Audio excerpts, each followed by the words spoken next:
Konnichiwa, motherfucker. Hey, are you seriously podcasting alone? Nah, I'm with my... No, I'm with the boys.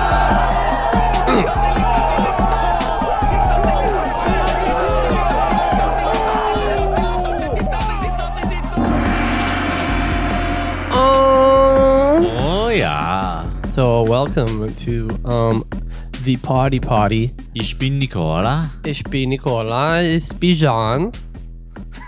Hello. The actual intro, guys. The actual real intro. These boys thought they were coming on a podcast, but really, they were going to have a seat with me, A 12-year-old boy. a 12-year-old boy. No, my name is John, sitting here with... Nicola Serafino. I'm a Jonathan Sirois. Saucy. We are the boys. Welcome to the Boys versus Everything. Hola. Today, we're going to ask ourselves the question, whatever happened to America's favorite pedophile catcher?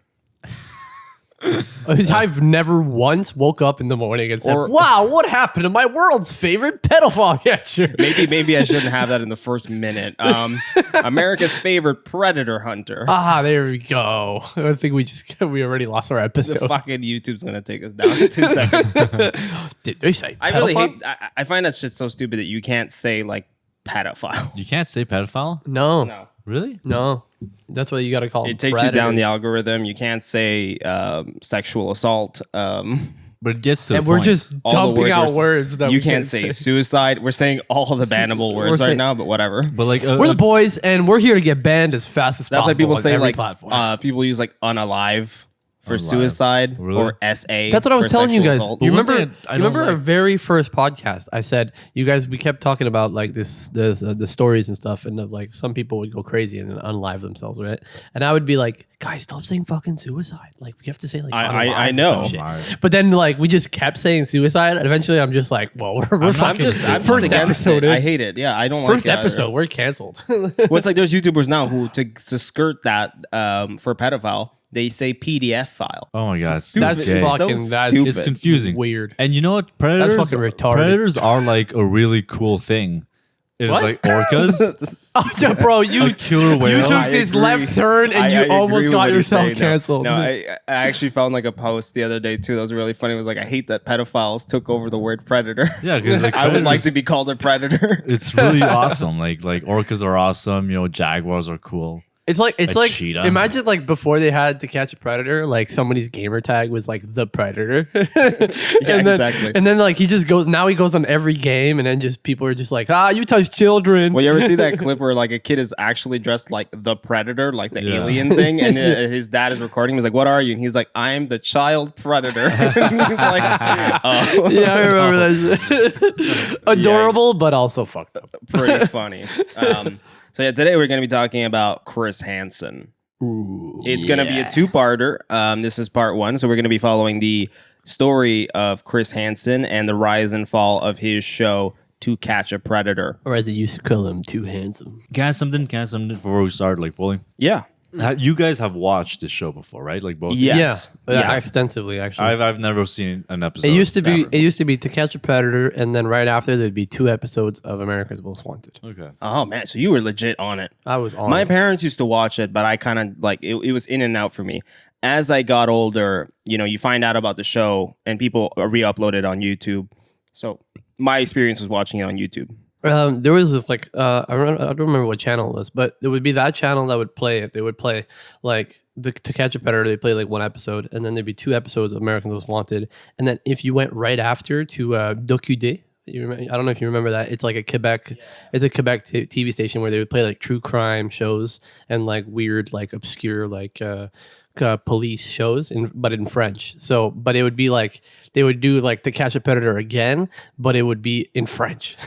But it would be like man. it would be like the dubbed French. Oh, that's which is that's hilarious when fucking you're in horrible. Quebec because it's always the same like 4 voice actors. Yeah. For like especially for that channel, so everybody sounds the exact same as all the other like shows, but it's To Catch a fucking Predator. Fuck yeah. Ah là, va prendre ce gars-là, il est un fils de pute. What the fuck is that? Attrape ce salopard. Ce salopard. So yeah, but we're gonna show you a bit of clips from it so you get an idea of what the show is like. Anyways, Yeah.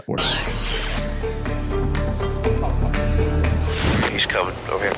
The parade of potential internet sex predators continues. This man walking down the driveway is a 27-year-old deli worker, Jeffrey Stacy, screen name Single TX Guy for fun.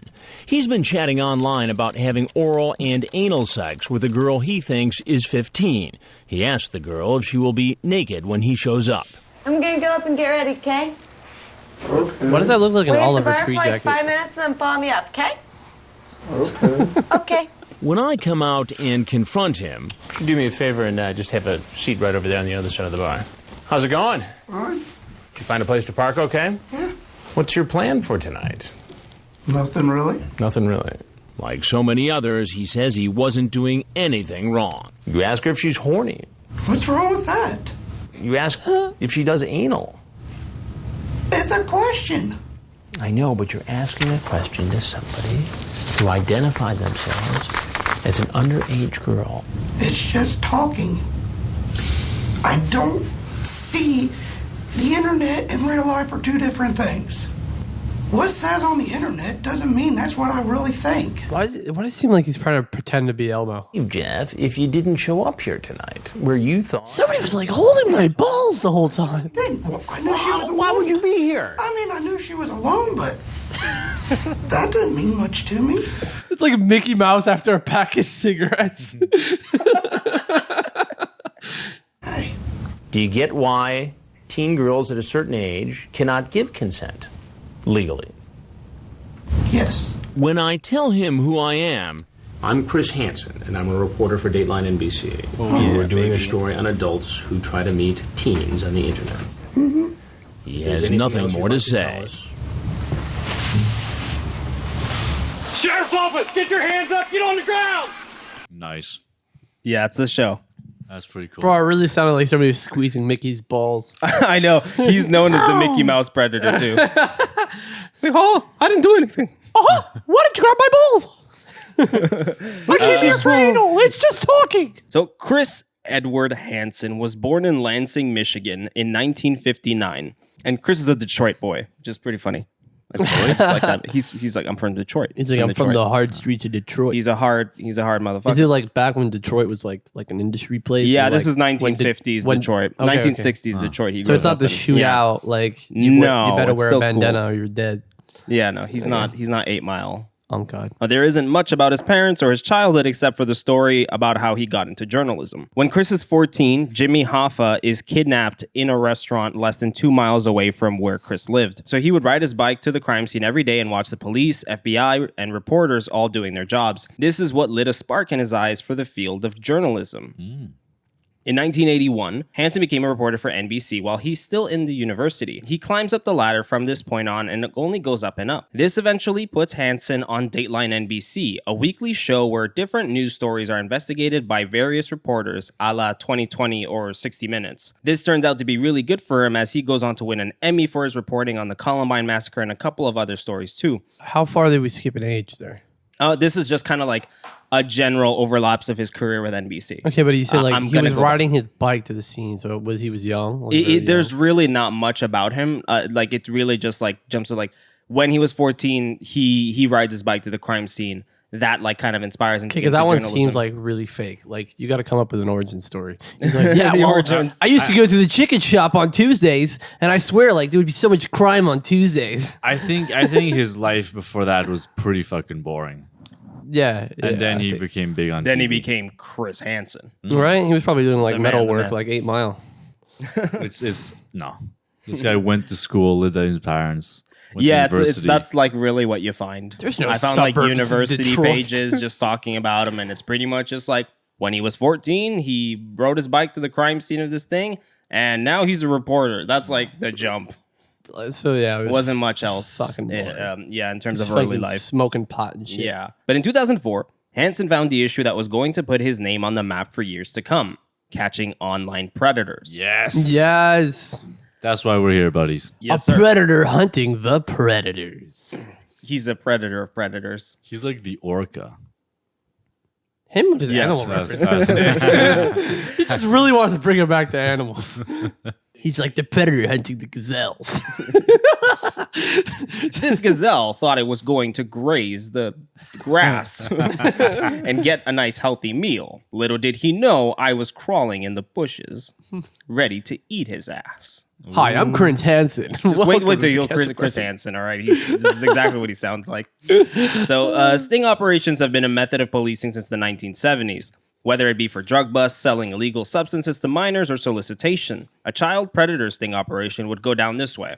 Police infiltrate chat rooms, find somebody expressing an interest in paying or meeting up in person to abuse someone, set up a rendezvous with that person, and boom, that person gets caught. So this is from To Catch a Predator, a book written by Chris Hansen, which I used as one of these sources for this show, but it wasn't all because that's written by Chris Hansen. So it's going to be Chris Hansen's perspective on Very Chris biased. Hansen.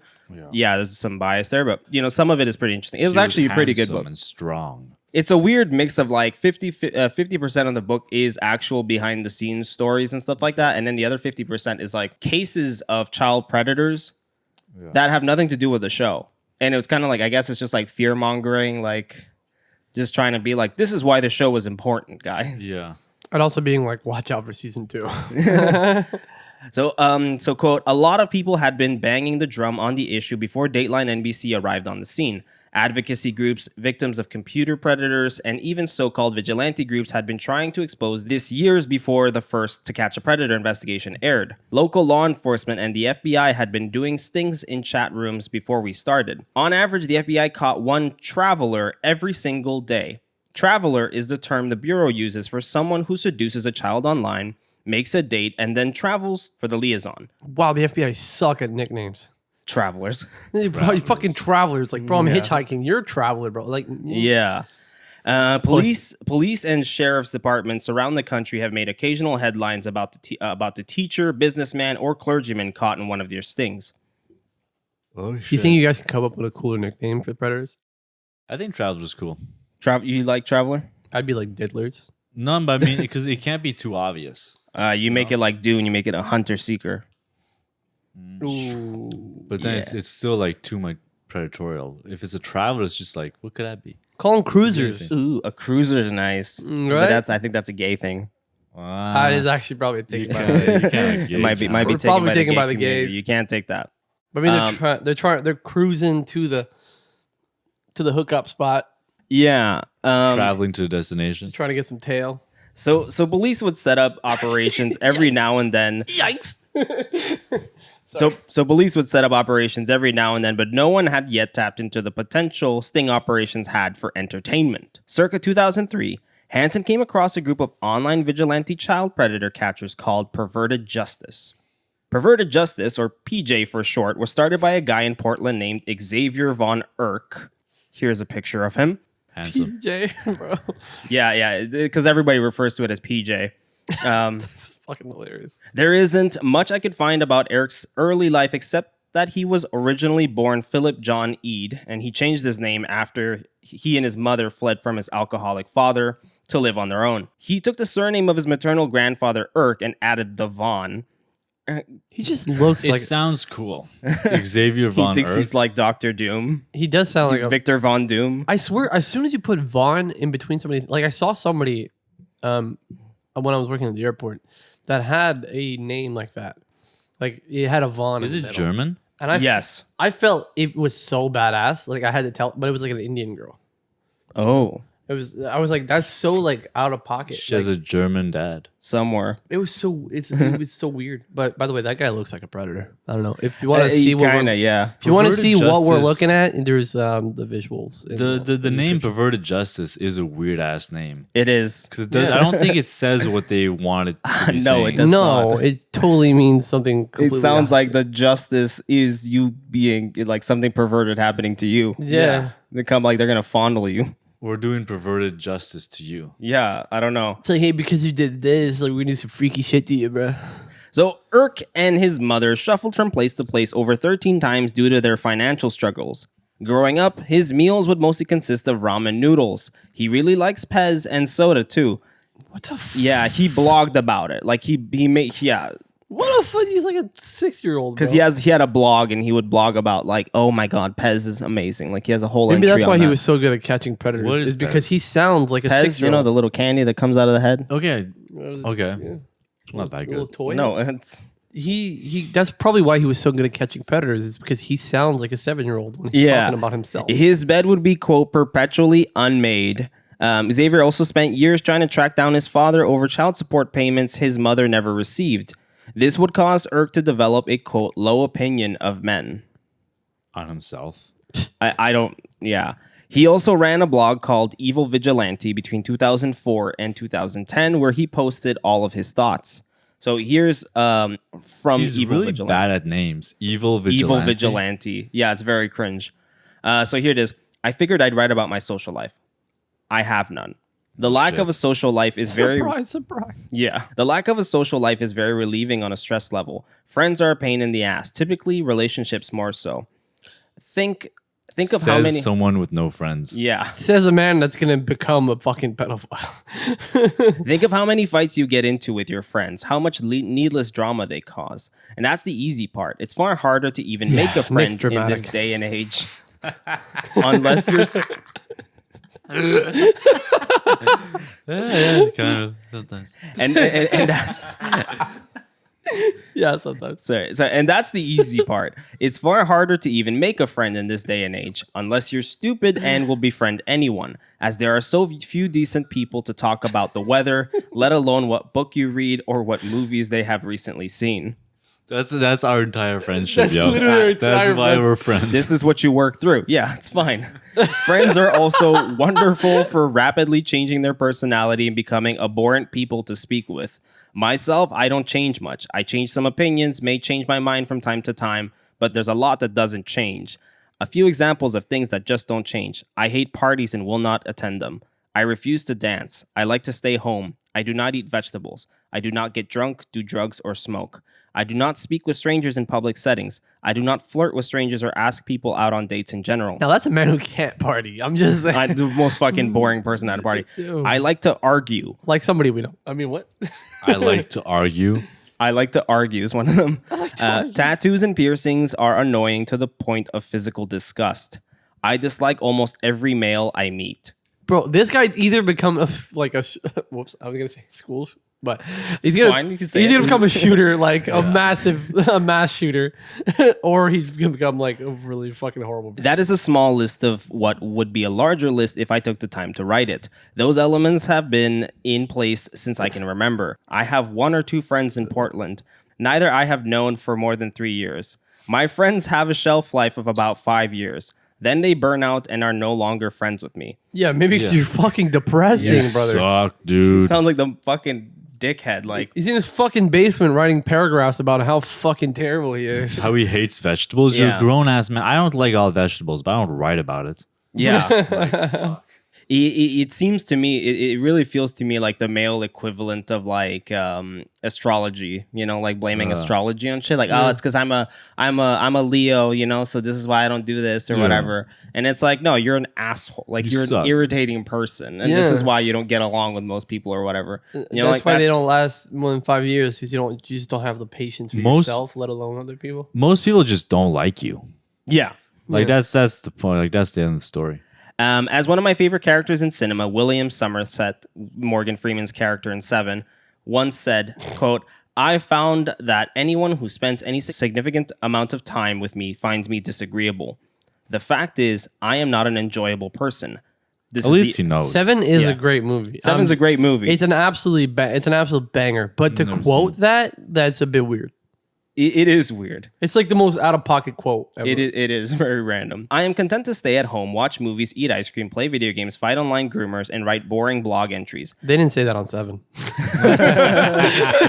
That would be the quote ended a while ago. My bad. I was confused. If I was I like, were- Morgan Freeman? You a wild beast. I know you watch hentai and shit, but I don't like my vegetables. I won't eat my vegetables. I hate most men. I only fuck my vegetables.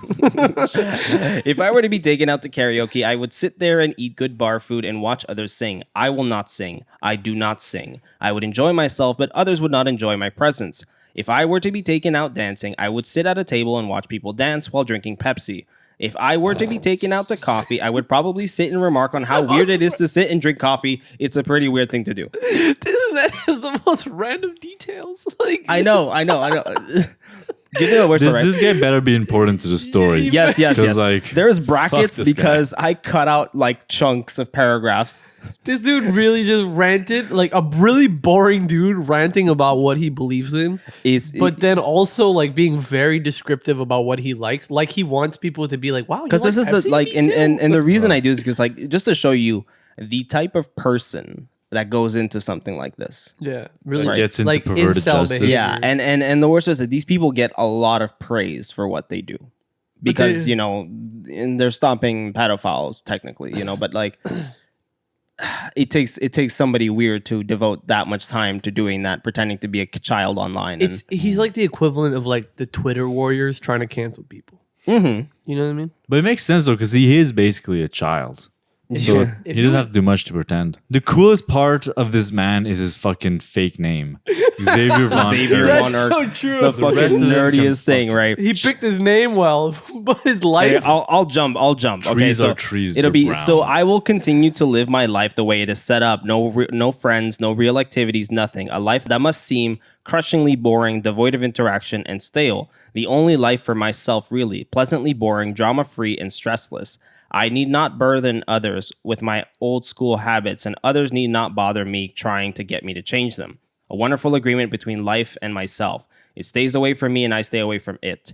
Every day I remind myself of how thankful I am for growing up alone. It prepared me perfectly for dying alone. That's kind of deep. That ends there. That is kind of deep. I'm not gonna lie, but it's also very sad. So during his time I don't working, feel bad for him, but no, it was fucking. So during his time working with NBC, Erck also had a weird penchant for pretending to be a black girl in his chat logs with pedophiles. What the? Here's one example. Oh my god, this where it gets good. So this is Erck talking with a predator who was going under the new username Dick_Hungwell64. So Dick Hungwell 64. So Dick Hungwell 64 says, "So can I ask, am I too old for you to talk at all?" And Erck, under the nickname Natasha, nice, answered, "Lol, no, you're not a grandpa. I know that's right. Lol, I'm damn healthy and active. I keep a young mind and spirit. Then you'll be fine. LOL, cool then. Yeah, age is just a number. That's what Alaya's saying. Let me guess, the guy's 64. It's just like the color ain't mean nothing." The way he writes is like number. He's like trying to imitate like a black girl without writing numbah, NUMBAH. It's like when you get that white white suburban teacher trying to talk black. Yeah. Dick Hungwell 64 answered, "But I do honestly think you're attractive and damn sexy. Thanks, that's a nice thing to hear for a change. I like hearing that."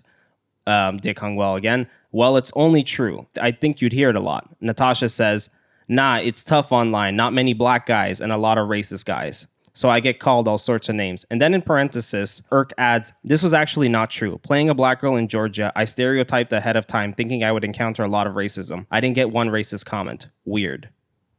Weird. That was weird, buddy. That was very racist of him. And then in another conversation with a guy going under the username Hold You Closer 2003, Natasha says, "I don't know, I had some guy message me earlier and he was like, 'Oh, you a baby, get out of chat, so it's hard to say.' Hold You Closer says, 'No, not me, not my style. I feel age is just a number. It's how you feel, it's how you carry yourself.' Natasha answers, 'Yeah, I agree. It's just a number,' the way he spells it again, 'and color is just a shade.' Hold You Closer 2003 replies, 'Exactly. I've been colorblind most of my life.' In parenthesis, Erck adds, 'This was my first time playing a black decoy. I expected to get some racist comments, but I didn't get one during the entire sting.'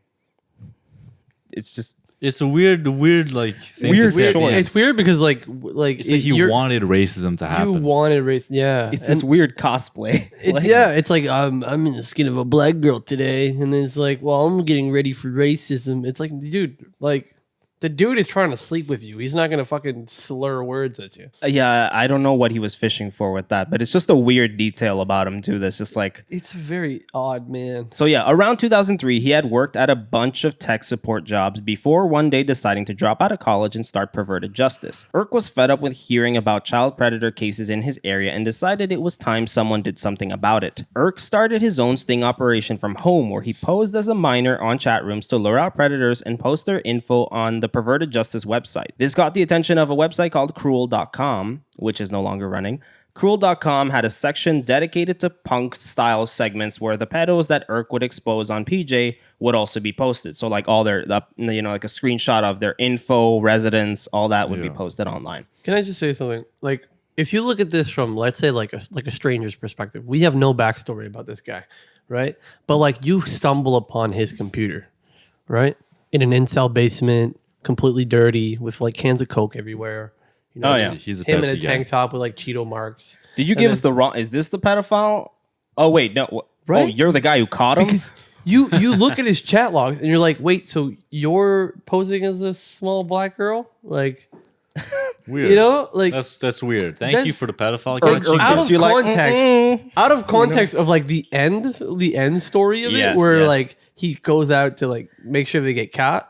They get caught. Yeah, he's like pretending to be a black girl online for no reason. It is. There's no reason to pretend to be a black girl. You could literally just be like a young boy. Yeah, because you are a boy and you've been young before. Yeah. Well, I mean, be yourself. Or to me, if you know what, if you're expecting, not calling father, but I mean, to me too, is if you're expecting racism, then wouldn't you want to pose as a white girl? Yeah, like because wouldn't like these target? racists not want anything to do with a black girl in general? Like, what were you seeking? He was like, let me be black for once. He's not from Detroit, is he?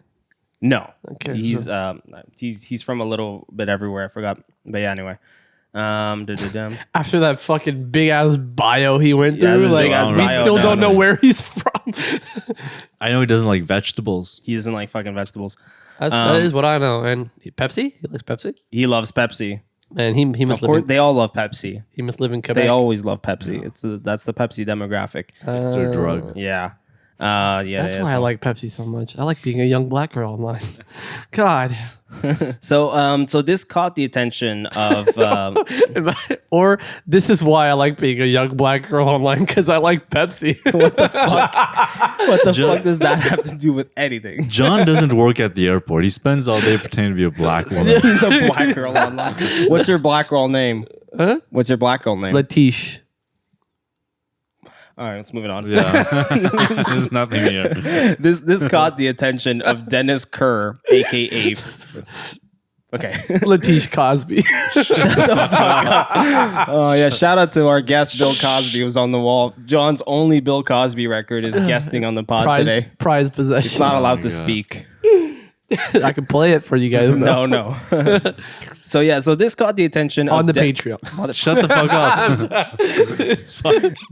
I had to do it one more time. It was this caught the attention of Dennis Kerr, aka Frag, a 38-year-old who ran a company that trained employees at using computer programs. Kerr was very interested in getting involved with PJ, so he got in contact and they got into business together. These guys then started a nationwide network of online predator catchers. They eventually recruited Del Harvey, a young woman in her 20s who Hansen praises for her ability to mask her voice and appearance to sound and resemble a prepubescent boy. Yeah. Wait. So there's a room full of men and they pick the only woman to sound like a boy? Well, yeah, like because teenage boy. It's like, like the person who voices Bart Simpson is a woman. And the one who voices Naruto. And the one who voices Timmy from Fairly Odd Parents. Prepubescent. So they have little voices. I'm gonna have to Google something. Tara Strong, she's hot. Tara Strong. Look it up. Yeah, you'll look up Tara Strong. I'm gonna continue describing. Yeah. Put a picture up for the peoples. So shout out to Tara Strong. God bless. Still hot. Tara. She also voices Harley Quinn. Tara Strong. Yeah, in the cartoons. Toxic. Anyways, nice. Yeah, She cute. Yeah. Tara, You got good taste, man. I told you. You Google the right things. Oh yeah, not the predator things, but you Google not the predator. You Google the right. What the fuck? Yeah, hold on. Is that her? So this is from To Catch a Predator, the book by Chris Hansen. Quote, she was 22 at the time and had an uncanny ability to make her voice sound like either a boy or a girl. She did telephone verifications with our potential predators to make sure they were still planning to come. With a smile in her voice, she'd be coy, shy, and flirtatious. But in baggy shorts with a baseball cap on backwards and a lower modulation of her voice, Dell easily passed for a fairly hip dude. So here's a clip of Dell at work. Right. Yes. There is one potential predator, however, who never makes it to the house. I'm pretty much the only one here, and... He's 52-year-old Glenn Mitchell, screen name user 194547, a home health care worker. He's been chatting online with someone posing as a 14-year-old boy in an AOL gay chat room. 5 minutes into the chat, Mitchell says, "You want to meet sometime?" The decoy says he's home alone, and they make a date. Then the man calls to get directions. You know what? Just call me when you get to Greenville and I'll direct you in if you want. Dell from Perverted Justice plays the part of the young boy on the phone. You guys, swear to God, I'll answer the phone whenever you call. And based on his chat log, there's no doubt why this man is driving from Indianapolis almost 2 hours to meet a teen. I want to do stuff with you, if you want to. Come over. I and kiss guys, tongue kiss at that. You called, Ness. And he continues his sexual solicitation on the phone. He wants to engage in sex acts repeatedly. He wants to treat the boy like his main woman. He wants to take care of the boy. And he thinks you're a 14-year-old boy. Correct. And amazingly, Mitchell tells the decoy he's met teenagers before. I meet a kid from Cincy. He was 16. We and kiss. Not really interested in that. He admitted on the phone with me that he'd already had sex with a 15-year-old boy. He said that he really enjoyed younger men in general. But as he gets close to the house, he gets lost. I'm just curious as to where the hell you are. What exit are you at? Yeah, where the fuck are you, bro? My dick's waiting here to get sucked, bro. Come on. He finds himself driving the wrong way down a highway. When Mitchell gets pulled over by a police officer, he calls Dell. I really want to see you, dude. Who he thinks is a teenager. There's a cop following you? We don't want to spook him. Frag from Perverted Justice alerts the sheriff's men staked out across the street about what's happening.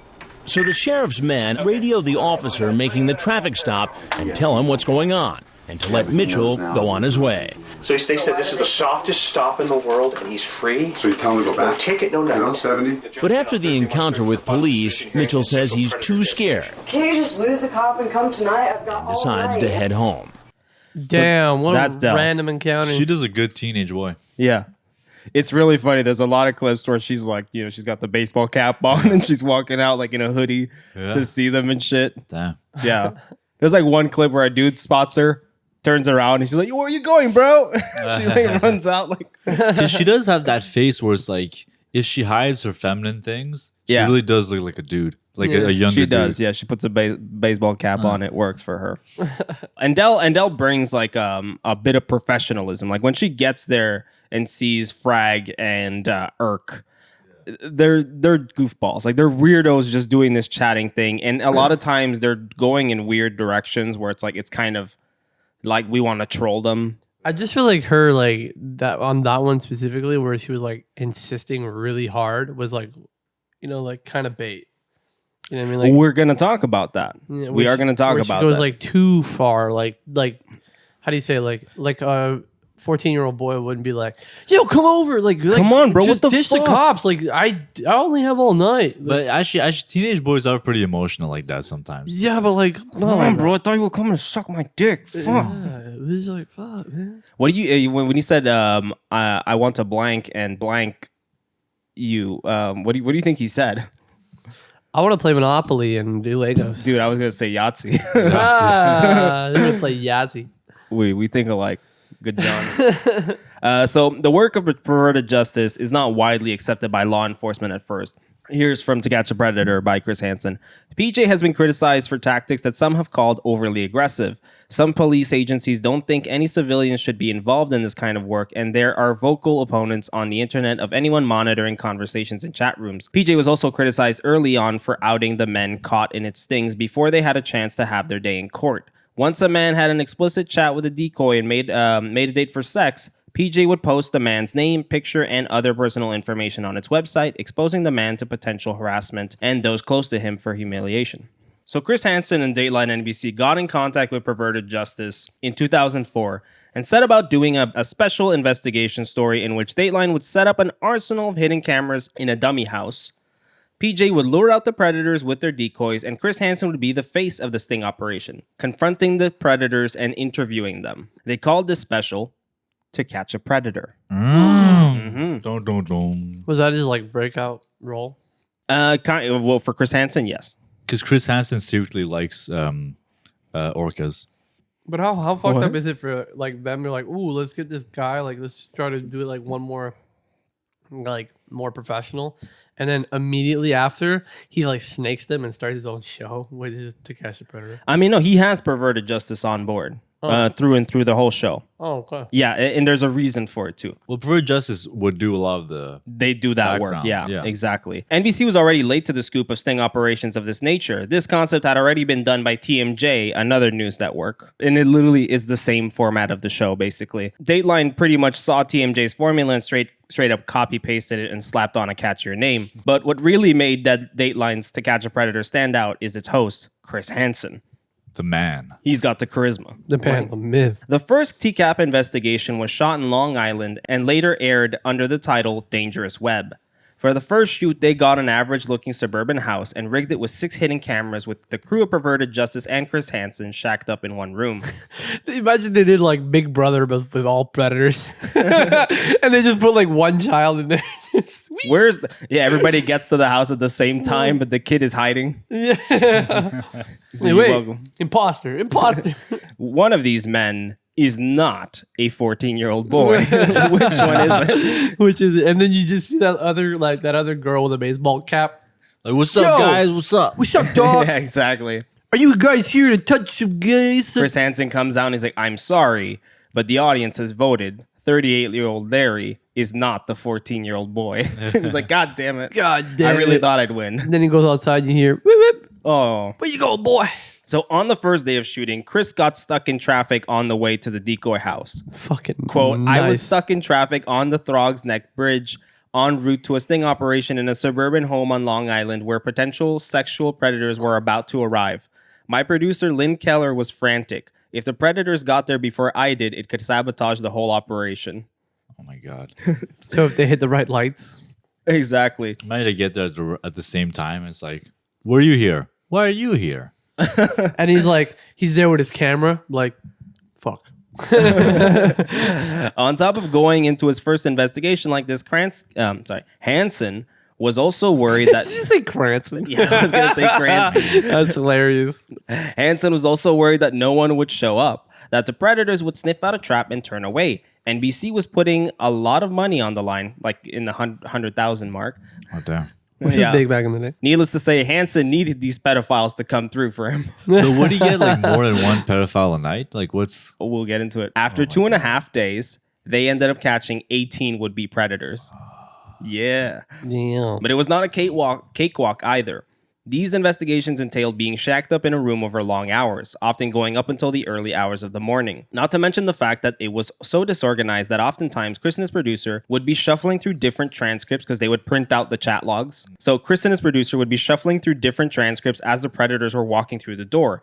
And this would often result in Chris confronting a guy and reading out the wrong transcript. Going back and forth multiple times until they got the right username and transcripts. So like he admits himself, like, yes, the first episode, sometimes I would come out and be like, are you, Big Dick 66? And he's like, no. I was like, oh, wait, hold on. Let me come back. Are you this one? No. Are you this one? Yes. Oh, okay, good. We can start. They cut this out of the show, obviously, but it's pretty fucking funny. The first whole season is just that. Like, how long does the guy have to sit through this? Like, are you gonna get my username already? Like, will you just you fucking got arrest me. me? These Like, guys are so unprofessional. like you got me. I cannot believe this.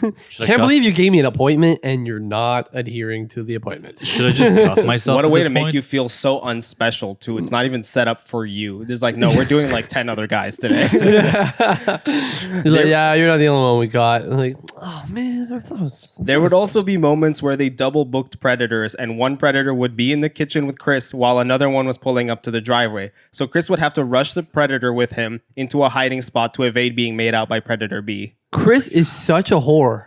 Like the guy literally like he's like shuffling side chicks. Like you got to get out of here. He's like shuffling like side chicks. Exactly. He's probably reading out the wrong script, and then he's like, oh, "We'll do this after. Go in the But closet." so he just did like a season, 2 days, basically. Yeah. Fuck. It's pretty good. Yeah, it's pretty nice. Bro, $100K, bro. Shit, I'd fucking In his pocket. money. On a cameraman's birthday, the crew decided to surprise him by having a guy posing as a predator come to the house with a cake. When Chris confronted him and told the cameras to come out, the entire camera crew would shifted towards the camera guy and sang happy birthday. Aww. But the celebration was short-lived because in the middle of their song, an actual predator pulled up to the location, forcing everybody to scatter back into position. Imagine they made you know what would be the best way to save money? You tell the predator, it is my birthday. Come here and do some anal with me or some shit. Whoa. And then you got the guy pulling up with a cake. And then you're like, we'll take that. Happy birthday. Oh my God. Yeah, And you then tell you're the like, go in the predator to kitchen. make the message and everything. Yeah. Oh, that's cool. Yeah, right. That's pretty Free cake. good. You get him to pay for it. You get him for everything. Oh, man. Then you just take the cake. You do the birthday party for the cameraman, and then you're like, "Are you like but then- big dick This 69?" 14-year-old girl asked me to make a cake out to Gary. I don't know why. But then you're destroying evidence. Huh? Then you destroy evidence. That when is you true. eat it. You're destroying evidence. But what? Him making the cake? It has nothing. Yeah, beneficial. bringing the cake is evidence. Actually, this goes into something, but it is true though. Take the picture. A lot of times, what Eat it. perverted justice will do is ask the guys, the would-be predators, to bring something like a gift or like, bring me beer, bring me alcohol, or bring a cake or bring something. to prove that it is that person. Well, to prove that it is that person, number one, for sure. And but it also apparently it's just usable evidence in court about their intentions. Mm-hmm. Like it goes to show that they had intentions of going there with, everything else. Which I don't know. It's interesting, but it's like it's usable in court. I mean, if it does say Gary's name on it, Gary could eat it. But has there ever been like two predators coming at the exact same time, like me in a driveway? Yeah, that's what I mean. That's what This he has just happened where it's like maybe not meeting in the driveway. I so far I haven't seen meeting in the driveway, but I have seen like literally one guy's in the kitchen. Chris is like, we gotta go, We gotta get and the then fuck out. another guy's coming in. Yeah. All quirks aside, the special hit big in the ratings. NBC had a hit. Who would have thought that Americans crave to see people having cameras shoved in their faces in the exact moment of their own undoing? But there was one detail from the show's formula that left audiences dissatisfied. Every predator caught was let go in the first episode. Really? The first two TCAP episodes were only done in conjunction with perverted justice, which meant that after these predators were interrogated by Hansen, they were free to go. Of course, PJ still did their usual thing of posting the identities online along with their chat logs. And of course, there's also the fact that NBC was now showing their faces on national television. It was still missing that one cherry on top of the case, a swarm of police officers dropping in on them and dropping them on the ground and arresting their asses. Okay, so this is really 100% vigilante justice. Yes, Yeah. the first Doing. episodes, yes, because they didn't work with law enforcement yet. Yeah. Well, they probably didn't really believe them at first. So you know how much like money that would cost? Like you wouldn't get $100K for that season. You know what I mean? Like Yeah. just getting the cops involved. It's like for like 2 days we gotta have like police officers. Well, no, like the 100K is like the budget for. Yeah, for everything. It's the camera crew, everything. Probably It's like all union work. mostly renting the house. Yeah. For 2 days. So I got a couple of scenarios here. Here's one guy called the Umbrella Man. Pretending to be a bush. You'll see. So does this guy. I'm sorry, see, this is all messed up. No, I want to talk to you for a minute. No, I want to talk to you. He also makes a run for it, but he didn't come in a car, so he keeps running and running, presumably back to a bus station, trying desperately to hide his face. So while the guy's running away, he from out of nowhere manifests an umbrella that he uses to cover himself from the cameras. It was in his pocket. It looks like it comes out of nowhere. Maybe he's a part-time magician. Literally. It's pretty good. But then I don't know why he ran on like a highway or whatever when he could just run like in Well, they were backyards. driving like. Yeah, but like him. he opened himself up to being chased by a car while he's on foot. When he could have just- Ferris Bueller'd it. And run through the backyards. Went through backyards for a couple. Dun. For a couple backyards, you know. Yeah. Ruined backyards for a couple backyards. For a couple backyards, and then Unit then you can run measurements. to the street or just walk. But even worse here is take the case of John Kennelly, whose appearance was cut out of the second investigation but was later aired under an unseen footage special episode. Kennelly was posing as a high school teacher in an online chat room when he approached one of the perverted justice decoys pretending to be a young teenage boy. In the lead up to the sting, the decoy from PJ told Kennelly that it would be really hot if Kennelly came in just underpants. Kennelly said, "I don't wear underpants," to which the decoy responded, "Come in as you are." Whoa. Now, the crew threw it out there, but they weren't expecting Kennelly to actually go through with it. They were wrong. Where did Pulled he up to undress? the crib with no pants on. He undressed like in the driveway. Which is pretty funny because you just gotta imagine, be like, "Oh fuck, he's doing it, bro! Yeah. Oh shit!" Like they're just in no way. Can we even air this on TV? No fucking way. This is a Kennelly's long a time mad ago too. dog. You couldn't have naked people on TV. So this is him walking in naked. This dude's got balls, man. For real. Balls of steel. The socks are still on though. That's strange. Yeah. I mean, it might be cold inside. Who knows?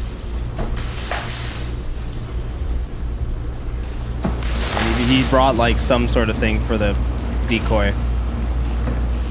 He's just sitting naked there. What the fuck? He's fluffing himself up. Here comes Chris. Could you explain yourself? I'm sorry. Oh, that voice sucks. Certainly. Hansen already. What's going on here? Your son IM'd me, and he told me to come on over. He IM'd you. Yes, sir. You can sit down. How did Why he know would you to even IM say you? your son? I don't know, sir. Honest. You could So have he said just your chose you wife. out of the blue and said, "Come on over, get naked, and walk into the kitchen." Well, I sat there talking to him for a little bit. Yes. And what'd you guys talk about? We were just talking about anything, sir. How old are you? I'm 29, sir. 29. And what do you do for a living? I drive a school bus. You drive a school bus. He's like Yes, sir. 40. And you thought it was appropriate to He's a walk predator into driving the a home- school bus. Guys, watch the fuck out Dude, if I would look like that when I was 29, and talk like that. please. Take me out of my misery. Start drinking Pepsi at the club. of a 14-year-old boy who you thought was alone, buck naked. What was your plan? Naked. I don't know, sir. Really put emphasis on that. What's your full name? John Kennelly. And you're a school bus driver or a teacher? Teacher. You're a teacher. I'm gonna need to see some ID. Oh shit, Dell is there. I left that at home, so I'm sorry. I'd like to see School some bus ID. teacher? Turned out later that he was neither a teacher nor a bus driver. In fact, he was unemployed and had been for some time. What kind of conduct is this for a high school teacher? No, sir, I've never done this before. You're gonna tell me you've never done this before? No, sir. So you just woke up this morning and said, "I'm going to get involved in an internet conversation with a 14-year-old boy. I'm going to go to his house, strip naked, and walk in with a 12-pack of beer." This was just something you thunk up today. No, sir. I'm never talking to him about it online. Do you see how this looks, John? Yes, sir. Let me just see the driver's license. I'll be right. I'm sorry, sir. Well, sorry, doesn't cut it. What would have happened? What would have happened, John, if I wasn't here? I probably would have chickened out, sir. Chickened out. Chicken down, your butt naked. Why that is hard for me to believe. John, your balls are hanging out. Straight, bi, or gay? John, He says gay. your balls are on my I just stool. don't tell anyone. You say sweet. I won't, I promise. You say you are so effing hot, bro. I want to be your boyfriend if you will have me. I'm serious. I was just chatting. I was just... Chatting? You're sitting in this kitchen naked. John. John, what the fuck? Why are you looking at me, John? There's two Johns here.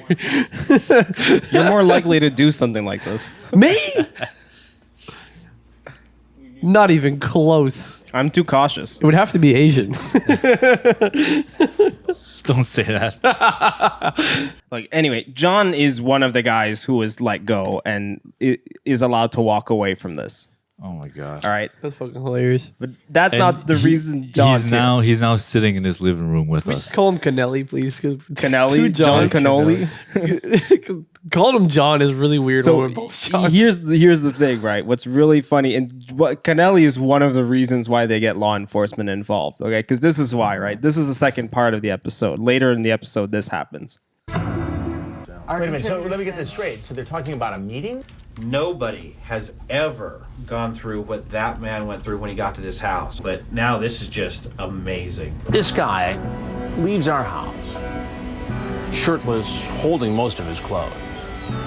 And less than 24 hours later, there he is in a chat room trying to make a date with another young teenage boy. We couldn't believe it, but it was the same screen name, same everything. He got caught again. So the decoy by made a them. date. What a fucking, like, okay, forget the circumstances, but that's a pimp behavior. Move into position. He walks out of the restaurant, and we're there waiting for him. I remember exactly what I said. I have been in television for 24 years. I just came to get something to eat. And I have very seldom been at a loss for words. Sir, I just came to get But something I to don't eat. even know what to ask you first. I just wanted a Big Mac. I just came to get something to eat. John, we've been through this before. What are you doing? I've got the chat log again. You're chatting up another 13-year-old kid, and you're going to meet him here at McDonald's. You identify yourself. You call yourself Shane this time. You ask him a series of personal sexual questions. Is that appropriate talk to be having with someone you think is a 13-year-old boy? No. Last night, you walked into a home naked, hoping to meet a 13-year-old boy. Literally 24 hours. So you were Yes. sorry. It was the first time you'd ever done it. You admitted it was wrong. Yes, I did. You left. Yes, I did, sir. And within 24 hours, you're back on the internet chatting up another 13-year-old kid. What can I say? What is going on? Catch me once. What do you have to say? Shame on first? me. Catch me twice. I'd say I don't have anything to say for myself. Well, you should say something, don't you think? I mean, what are we to think you're going Did to they do let him next? go? Last night. So it is funny because you know what? That's a good saying, John. Catch a predator once, shame on the predator. Catch the same predator twice, shame on the catch predator. Because yes, they did let him go. No, what the fuck? Well, they have no jurisdiction. There's no cops there. Yeah. They just but gotta like give their information. Twice you catch him trying to fuck a child. Like I The mean, thing is, you if- can. If the cops don't do anything, it's not your fault. Yeah, but it's like what you know. It's been 24 hours. You could call a cop at this point. It's yeah. Be like, look, we set up this chat. There are going to be cameras around, but can you arrest this dude? I think this now is a mainstream way to catch predators, though. Yeah, that's what Vitaly. Like this- that's what this- Vitaly's doing. Now. We'll This get has in. That's changed our the part game. two. Yeah, That's that's what we're part going to talk two. about in part two. So cases like Connect. I just want to point out there was a YouTube comment that made me laugh my ass off. He said he was going there to get a McMiner. That was a good one. So cases like Kennelly's are the reason Dateline NBC and Perverted Justice finally decided to partner up with law enforcement of whatever county they were working in. This earns them some praise because now people were getting that satisfying wrap up with the cops tackling the guys as soon as they walked out. But it also got them some criticism, ranging from people claiming that the show was engaging in entrapment. This would often be brought up by critics of the show or even the predators that had been caught on it. Of course. The first being like, I was this tricked. isn't fair. This is entrapment. So Chris and Dateline NBC have always disputed this claim by arguing that Perverted Justice was just a bridge between them and law enforcement. Because as Chris often states, you have to actually be law enforcement for it to be considered entrapment. This is where, like, see, if you look at it legally, this is where To Catch a Predator is a worse title than Perverted Justice, because you're already, like, as soon as they're on the show, you're considering them predators. Yeah. Like, right off the bat. But if you're Perverted Justice, then it's just like, we're bringing justice. I'm trying You're to the judge, yeah. whether it's perverted or not, you know? And then that's fine. But if you say To Catch a Predator and they're on the show, well, you're catching a predator. Well, it's kind of like catching them in the act, though. Yeah. Yeah. So, like, you're not supposed to be doing that. Yeah. John, Which is entrapment. what did you do last night. What did I do last night? What did you do last night, John? I don't know. Do you have chat logs? John. Because I played the 5th option. John, you're sitting here naked. Actually, I answered the door naked. You did answer the door naked today. But that's okay. But what about this Bill Cosby record, John? Well, can I just say his voice is actually more normal than... Yes, I know. I'm being characterized. Yours is more fun. I'm trying to be cowardly, which is... I don't know. He's just a funny guy. Yeah. I just want to add to... I'm just elite. You know what? Perverted Justice is the perfect title for like a porn set in like a law firm. Yeah. It's pretty good. The sexy judge. Maybe get Lisa Ann to play the sexy judge. Maybe get that Down syndrome lawyer. Kieran Lee could be the district attorney. I don't know. This is the type of shit that we say that's like, wait, we're probably going to get canceled.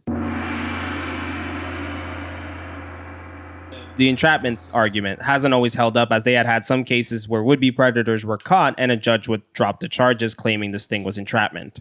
Another criticism came from the journalistic community, stating that there was something uneasy about how Dateline NBC was getting in bed with both vigilante groups and law enforcement. This is from a UK reviewer from the Guardian, Charlie Booker's Screen Burn, so it's a little edgy, but it's interesting.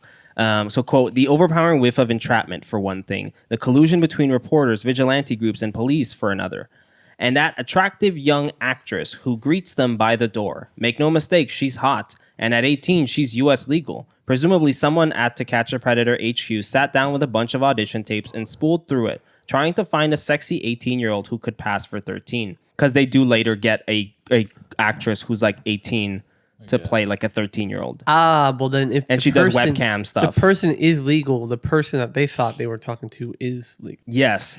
These producers, they'll have stared at girl after girl, umming and awing over their chest sizes until they found the right one.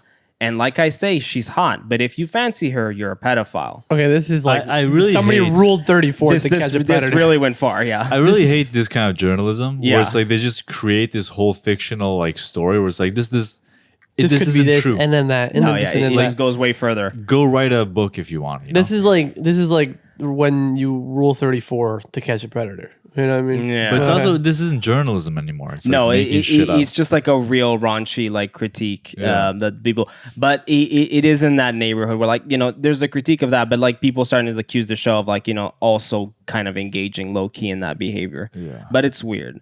Hansen has deflected this by saying that if he hadn't been at those houses, a child would be, and that for that reason, that was reason enough, for people to get behind the show.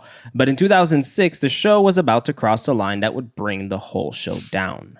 Louis William Conrad was a 56-year-old criminal prosecutor working in Rockwall County, Texas, when he decided to troll the internet looking for underage boys to talk to. Conrad had forged 3 different internet identities in order to cast a wider net.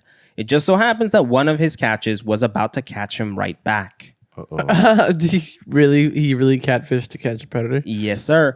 So from To Catch a Predator book, he talked graphically online about all the various sex acts he wanted to perform with the 13-year-old boy decoy. So the decoy's name was No1093, as well as emailing him multiple pictures of penises.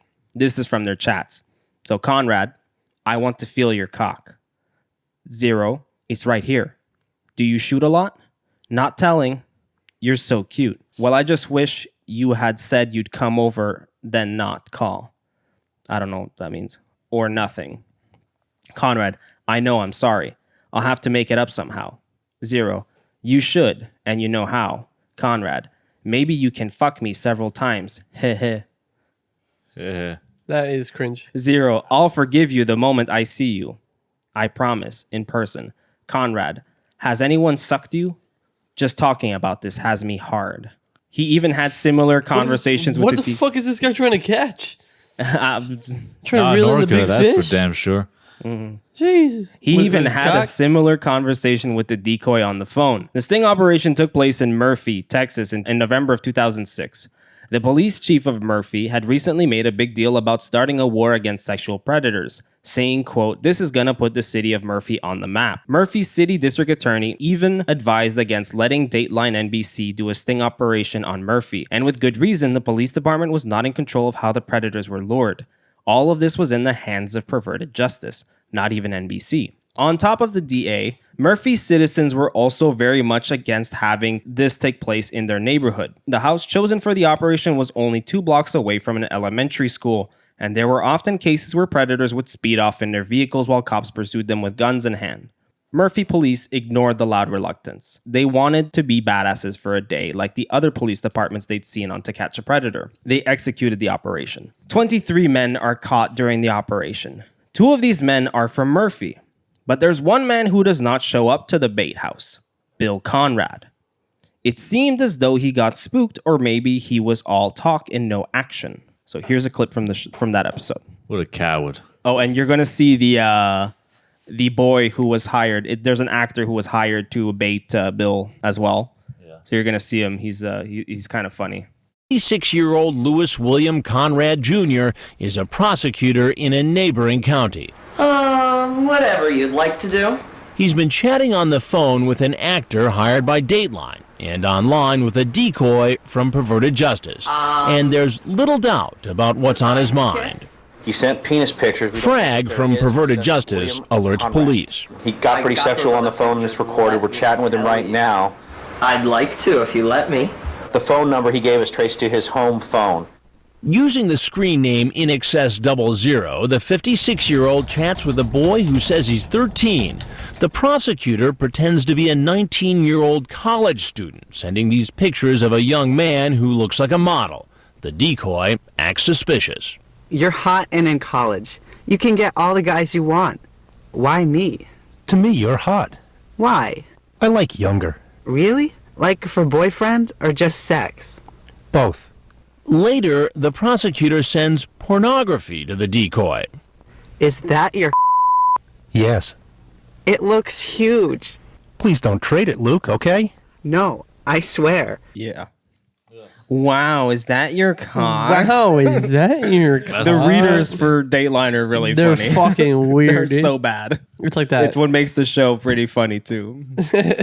If you want, I will show you my cock. It's just like, wow, is that your cock? Wow.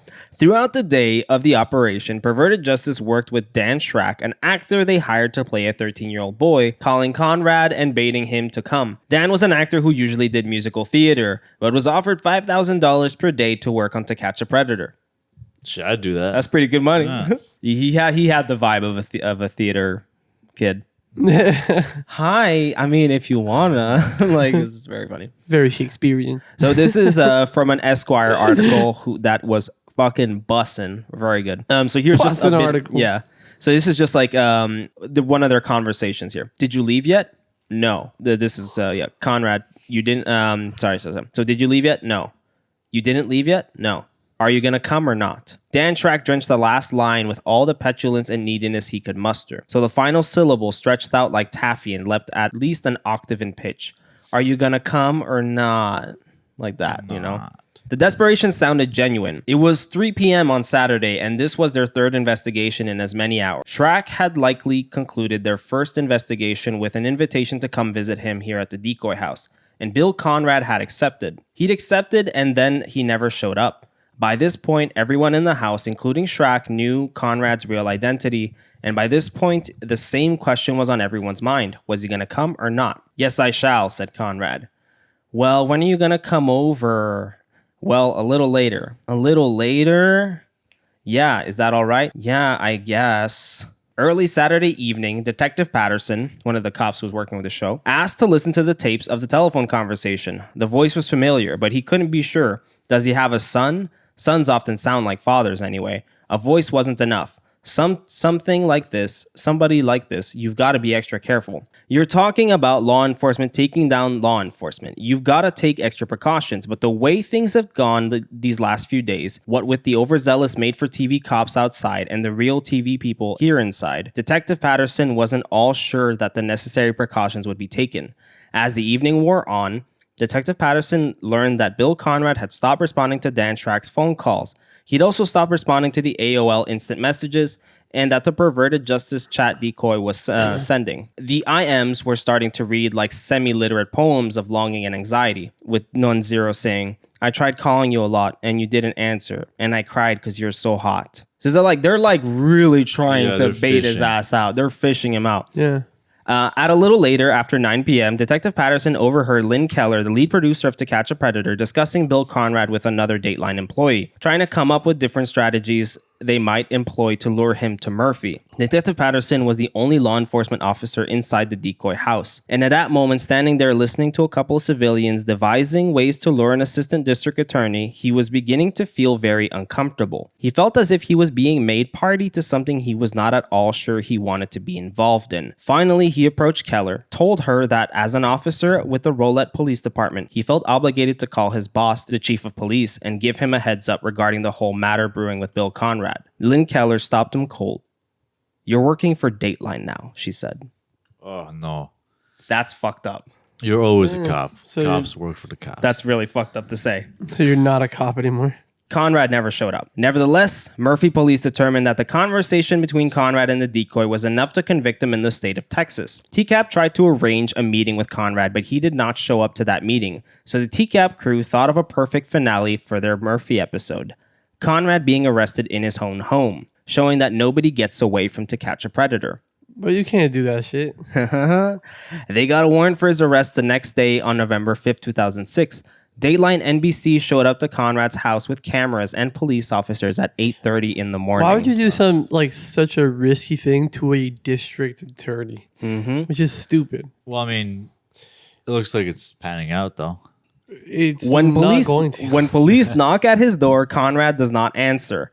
After a while, officers start peering through windows. This was when one officer claims to have seen Conrad in a room with a laptop before quickly darting away from sight. Police took this as a sign that Conrad was destroying evidence, which could be considered as probable cause for forceful entry. By 3 p.m., a SWAT team arrives. So here are images of that. They're really not bright. With fucking guns and everything. Yeah, they're really not bright. The police start banging on the door, not to get Bill's attention, but to bust the door down. All the while, Dateline NBC is filming everything. Allegedly, in one instance, Hansen is heard saying, "This would make great television." Oh my God. Are they not filming for television? They are filming. Yeah. The officers bring the door down. They walk into Conrad's home. Conrad is standing in the hallway waiting for them, holding a .380 Browning handgun. Police raise their guns ready for a standoff, but Conrad assures them saying, "Don't worry guys, I won't hurt you." Conrad raises the gun, pressing it to his temple, and he pulls the trigger. Oh my Outside, the camera crew hears a pop, unaware that this pop would bring forth the end of To Catch a Predator. So it's going to end so well for them, right, Nico? I mean, they weren't wrong. You know what I'm saying? Like, even if this went to court, it would be very iffy. Because not only, like, he didn't fall through with it or anything like that, you know, there's nothing like that. They literally went to his house. But, like, not only that, but, like, now they made him, like, they... It also goes to, like, would he have ever went through with it? Yeah, or was he just, like, playing, like, role-playing, too? To have demons like that and to not go through with it, like, means something. You know what I'm saying? Like, I mean, more of a fetish it's of being a 13-year-old black girl, like... Sometimes I want to, like, steal shit, and I don't. And, But you steal shit all the time. Stop saying that. Shut the fuck up. Say that on the podcast. No, but I'm saying sometimes you want to steal some shit and you don't, but you shouldn't be arrested for not going through with stealing shit. Yeah. So, I mean, yeah, it's fucked up a bit. So they aired the episode, by the way. Well, I mean, it does make for great TV.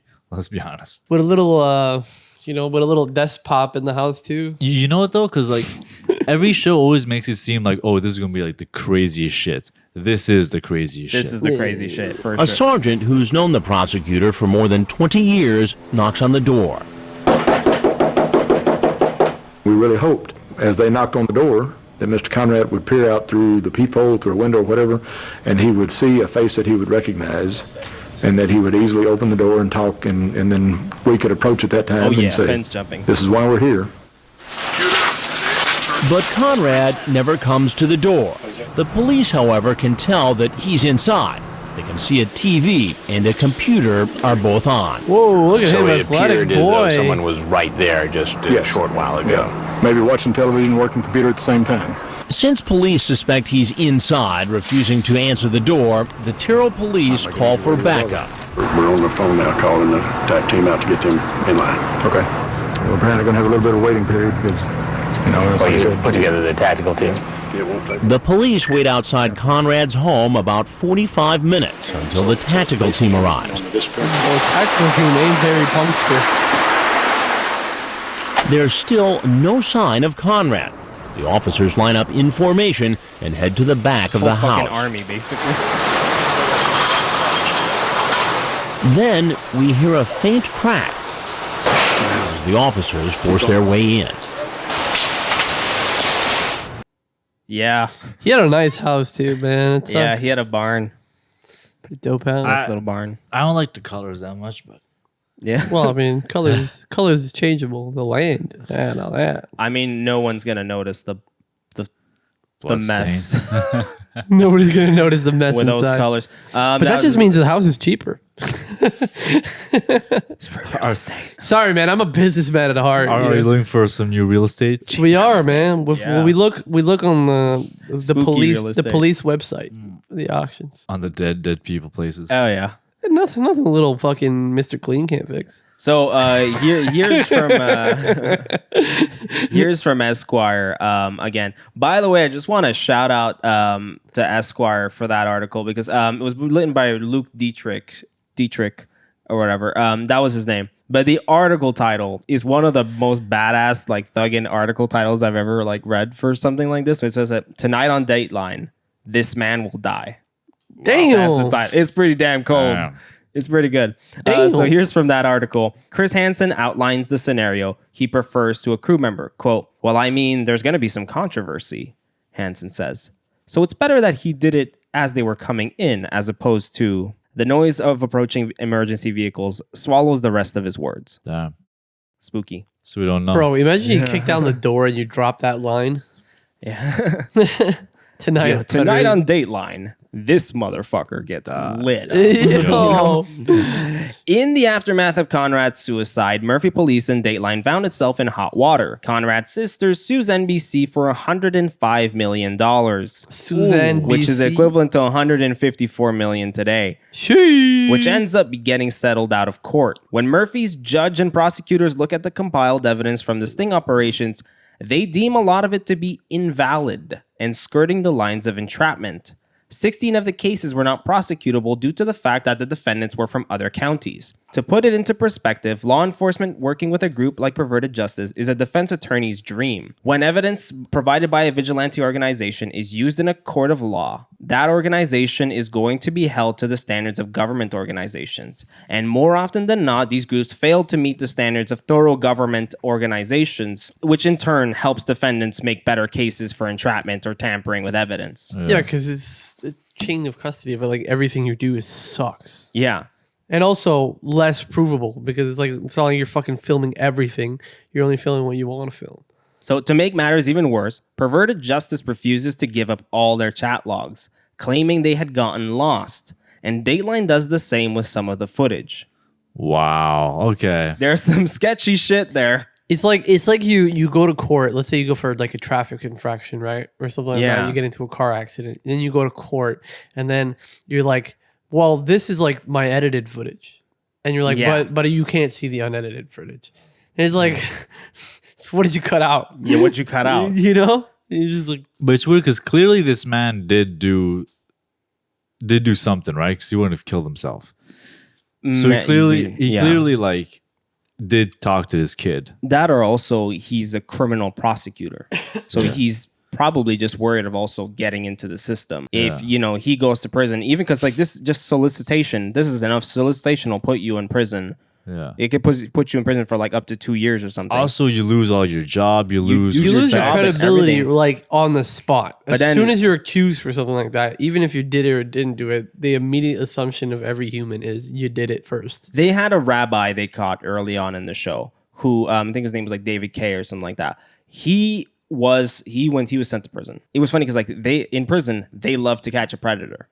They watch that shit Oh, shit, all really? the time. Damn. And then one day, his episode is running, and people start like, "What the fuck? Isn't it this guy?" Wow. And people put 2 and 2 together, and he becomes like the prison bitch. And they get him. He doesn't die, but he No. does get harassed and bullied, and he becomes In like prison, the prison there's bitch. 2 options if you're a fucking pedophile. They either kill you right away or they make you the bitch the whole time. He was made the bitch. He was made the and bitch. I think that goes into it because not only is this guy going to be going to prison for that, but also he's also a criminal prosecutor. That is double no-no. Yeah, that is double no-no. That is double the no-nos. He's in jail with people he put in jail. Exactly. I've Unless they heard of send his- him to another county. I've heard of his stories. But even then, when they find out you were one of those, they don't give a fuck. I've heard of his story. It's very grim. If you don't want to hear it, just skip like 30 seconds or a minute, okay? But there was a guy that like was put in jail for raping like an infant. Okay. And he no bullshit, didn't last 30 minutes in jail. Yeah, they killed And him they right shanked away. him 128 times or something like that. Like That's what they it was do. like the whole jail just shanked him. Like Yeah. before he even reached like he reached his cell, like first break, dead. Well, a lot of these people, they either have kids or like the reason they are criminals is because things like this happen to them and their Yeah. family. Like a lot of these people come from broken homes. Yeah, like they still have Yeah. respect. Like it's not like they'll do like those crimes like around like kids or infants or shit like that. But like then people who prey on that shit, they fucking hate that shit with a passion. Yeah. You know? So the prosecution ends up dropping the charges for all 23 predators caught in the Murphy sting operation, including one suspect who dropped a baggie of cocaine while trying to evade police. That is the luckiest motherfucker. You're right. Months after the incident, Dateline aired the episode, and the footage they had of Bill Conrad's suicide is shown on national television. This gets mixed reactions. Some people saying they'd rather a predator shoot themselves than molest a 13-year-old boy. Others call out the network's greedy sensationalism. What's up with all the bills in these It's like, been the same bill. accusations? It's been the same bill. I know, but like there's Bill. Oh, no, there's no. another Bill. There's multiple Yeah, you're bills right. that are going through the same problems in life. ABC's 2020 does a report on that episode of To Catch a Predator in which the Murphy police throw Dateline NBC under the bus. It's kind of funny. So hear that clip back? Oh my god. Oh, yeah, these are the cops. Yeah. It looks fucking hilarious. Police detectives Sam Love and Walt Weiss Sam Love. played a big role in He the looks like he's operation. sweating Did the you whole intend to time. have sex with her? Both men were seen on the program interrogating suspects. At times, they say, following directions from the Dateline producers. They said, you know, when you have a guy sitting there, keep him facing you, try to keep him from covering his face up.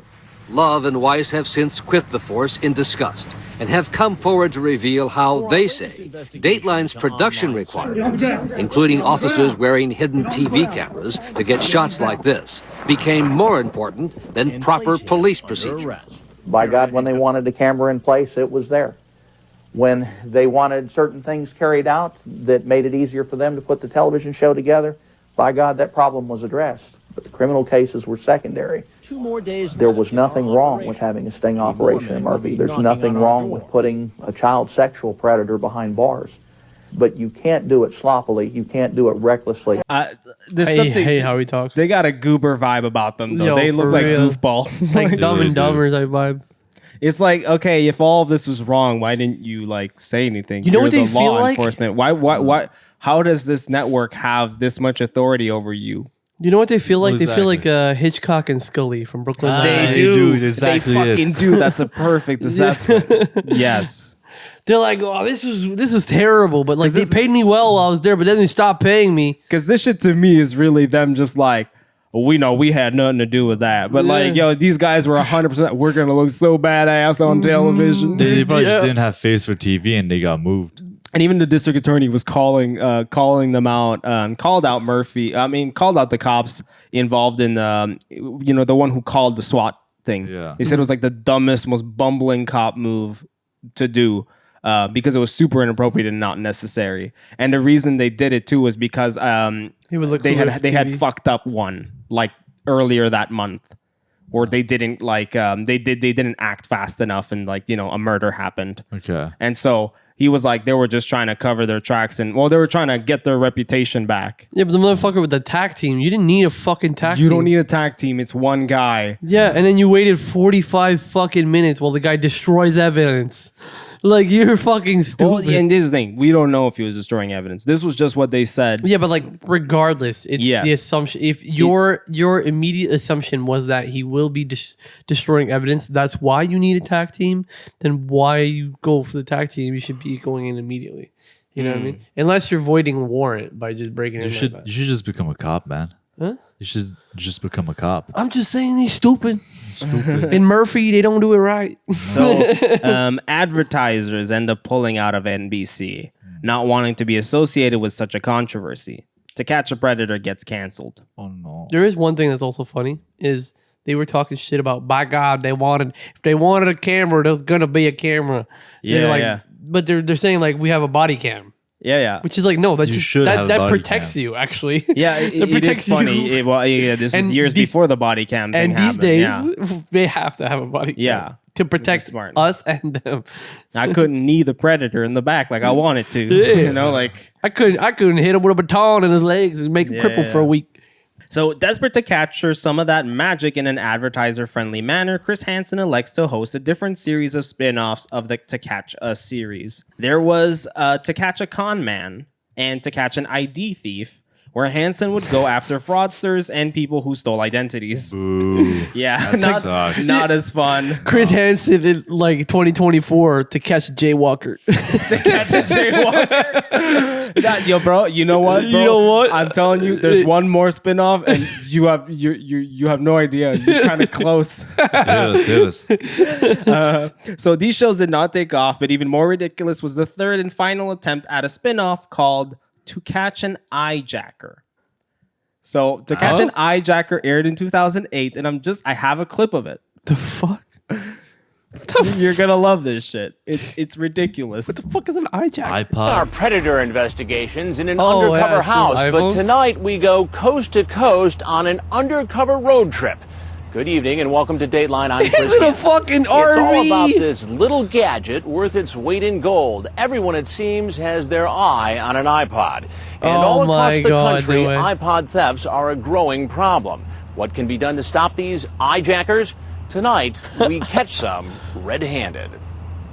Here's a message from Dana. My iPod was given to me as a Christmas gift, and it was stolen right out of my college dorm room. Another from Joe. Back in January, my apartment was broken into. The only things they stole were my iPod and my digital camera. And this from Jessica. And after school, I looked through my purse to see if I could listen to my iPod, and it wasn't there. Frustrated iPod owners. Didn't actually take anything else out of the car, just the iPod. Angry their music was taken from them by people like this. You're watching on hidden camera as an iPod is being lifted like from this car. This iPod is going to disappear along with the person taking it. But tonight, we're going on the hunt to see if it's possible using some of the same high-tech capability. That's the ones they're talking about. Phenomenon it is to track down people who take iPods that don't belong to them. You don't see anything wrong with what you did. It's a cruel world, so everyone does it to everybody. It's a cruel world. It's so fucking funny. It's so pathetic. It's and there's like one of the people who's like, if you found like $100, like lying on the ground, wouldn't you take it? Would you really try to bring it back to its owner? Like, no. How do you know that person's not lying to you too? Yeah. Like that was always the thing where like when you like found cash on the ground or something, you're like, whose is this? Anybody would just like, there would be like 5 people that would be like, it's fine. Right. And especially when you hear the way they go about the show, this argument is fucking valid, okay? Because like as the intro suggests, they were going to track down iPod thieves using sophisticated Apple technology. What ensues is some of the most disturbing violations of privacy to be done on television. They worked with software developers to make a program that would simulate the sign-up process for iTunes, and they burned that program into a CD that they would put into the package of the brand new iPod. So they were scammers. They would then leave these brand new iPod boxes, wrapped in plastic still, like it just came out of the store. They would leave these iPod boxes on the dashboards of convertibles with the top down, on park benches, or in a shopping bag on the mall floor. Oh, fuck you. As if somebody forgot it there, Of course you're gonna pick it up. Exactly. Would you not? Like, it's on a fucking bench. That's like the today's equivalent of doing those like fake like QR codes that like lead you to like a fucking malware website. Yeah. Well, yeah. So then they would watch the bag from afar with hidden cameras to see who picked up the iPod. Later on, when the hijackers signed up for iTunes using the disc provided in the pack, Dateline would receive all the information that person was putting into the program: their name, age, address, etc. Dateline crew members would show up to the person's house in an RV, telling them they had just won an iTunes giveaway, and lead them into the RV where they would find Chris Hansen waiting for them inside. What the fuck? I know. Disgusting, yo. It's so funny. And imagine that too. Chris fact Hansen, that the it's an man who's RV. famous for catching pedophiles. You walk in and you see Chris Hansen. You're like, oh my God, what the fuck did I do? He's in the actual like pedophile prestige package. Exactly. Like he got the DLC to become a predator. Now that's entrapment. That's fucking That's entrapment. entrapment. That is 100%. That's the very definition of entrapment. Can we look up the definition of entrapment? Because it's not, man. I've literally found wallets in buses, and I like take a $5 bill out of it. That is the price. And then you give the wallet to the bus driver. But like, I'm gonna keep that $5. That's the price for losing your wallet. Yeah. The You cash lose the inside money. is mine. But What, to hope that you'll find the person that found your wallet and give them money? Yeah, exactly. Unless you show up to their crib. So here's just one clip of a woman being confronted by Chris Hansen for stealing an iPod. You stole my iPod? Well, you recently registered a new iPod? One of the iPods was traced to this woman, who we found at a record store she owns in L.A. Hey, how are you? Inside. Wow. There you go. Thank you. Here, have a seat for a minute. I just want to take a quick survey. At first, she's thrilled by our visit. When you got your iPod, was it a gift or did you buy it? It was a gift. And was it from a family member or a Yes, friend? family member. And did they buy it at a Circuit City or a large Best Buy. Best Buy? What became apparent in this... You lying bitch. I like this girl. But the iPod wasn't actually the person who took it. She may think it came from a Best Buy, but I showed her where it really came from. The iPod that you have was actually in that chair, in that bag. Somebody stole it from a chair in public. The one that you have, the very iPod. The one that I got as a gift. Mm-hmm. How would that be? I guess the person that gave it to me bought it off the street, I guess. And who was it who gave it to you? My husband. Your husband.